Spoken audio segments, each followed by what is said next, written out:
বোকা মানুষ বোঝে না যে কখনো মানুষ নিজের পায়ে দাঁড়াতে পারে না। মানুষ কখনো নিজের পায়ে দাঁড়াতে পারে না। আল্লাহ পাকের এক হুকুম 1 সেকেন্ডে মানুষের 19-20 হয়ে যাবে একেবারে শেষ। যে রিজিকের প্ল্যান করছেন আপনি 20-30 বছর, এক হুকুমে রিজিক বন্ধ। ড্রাইভ করতেছেন, মারি দিয়ে চলে গেল, শেষ, রিজিক ক্লোজ। কার হাতে ক্ষমতা? মানুষ নিজের পায়ে দাঁড়াতে চায়। আমাদের রব আল্লাহ পাক বলেছেন, সূরা আল ইমরানের মধ্যে পাবেন, ফামান যুহজিহা আনিন নার ওয়া উদখিলাল জান্নাত ফাকাদ ফাজ। যাকে কিয়ামতের দিন জাহান্নাম থেকে বাঁচানো হবে এবং জান্নাতে প্রবেশ করানো হবে, এই ব্যক্তি হচ্ছে সফল, আর কেউ সফল না। সাফল্যের সংজ্ঞা বুঝতে পারলেন? আপনাদেরকে শেখানো হয় জীবনে সফল হতে হবে, বড় হতে হবে। সাফল্যের সংজ্ঞা হচ্ছে এটা।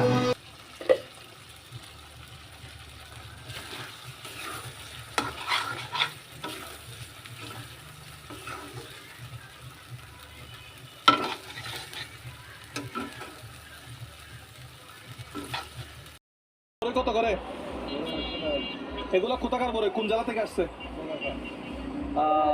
এটা কত করে? 100 টাকা মাপেন।